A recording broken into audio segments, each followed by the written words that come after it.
Good morning বন্ধুরা, তোমরা কেমন আছো? আশা করি ভালো আছো সবাই।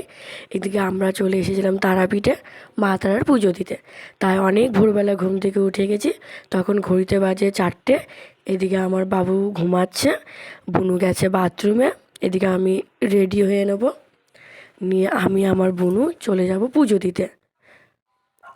চলো এদিকে চলে এলাম রেডি হয়ে। এবার যাব মায়ের মন্দিরে। তোমাদের মায়ের মন্দিরে গিয়ে আবার দেখা। শুভ সন্ধ্যা বন্ধুরা। এদিকে আমরা ভোরবেলা বেরিয়ে গেলাম। আমাদের হোটেলের সামনেই একজন মালা বিক্রি করছিল, তাই হাতে ধরে একটা মালা নিয়ে নিলাম।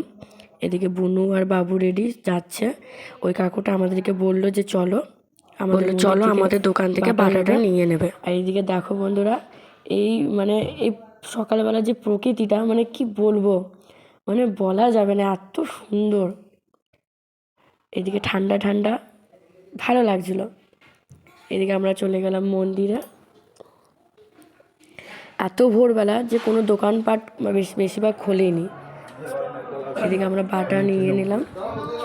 শুধুমাত্র বাটার দোকানগুলোই খোলা ছিল, এমনি যে কেনাকাটির দোকানগুলো এগুলো একদমই বন্ধ ছিল। আমাদের পুজো দেওয়া হয়ে গেল। আমরা মন্দির থেকে এখন বাইরে বেরিয়ে এলাম। খুব সকাল সকাল পুজো দেওয়া গেলো। এখন বাজে 6:49, 7টাও বাজে না, তার মধ্যে আমাদের পুজো দেওয়া কমপ্লিট হয়ে গেল। আমাদের পুজো দেওয়া হয়ে গেল। আমরা মন্দির থেকে এখন বাইরে বেরিয়ে এলাম। খুব সকাল সকাল পুজো দেওয়া গেলো। এখন বাজে 6:49, 7টাও বাজে না, তার মধ্যে আমাদের পুজো দেওয়া কমপ্লিট হয়ে গেল। আমাদের পুজো দেওয়া হয়ে গেল। আমরা রুমে চলে এলাম।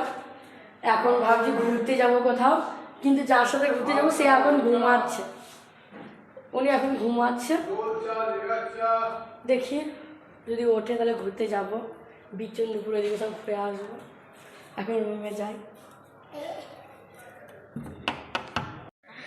রুমে চলে এলাম। এবার একটু মনে হচ্ছে গরম গরম চা খেতে হবে। একজন হোটেলে চা দিতে এলো, তাই 3 কাপ চা নিয়ে নিলাম। এদিকে বনে আমার, এদিকে একজন ঘুমাচ্ছে। উনি যে কখন উঠবেন আমরা কেউ জানি না, আর ওনার জন্যই বসে আছি। উঠলে আমরা ঘুরতে যাব।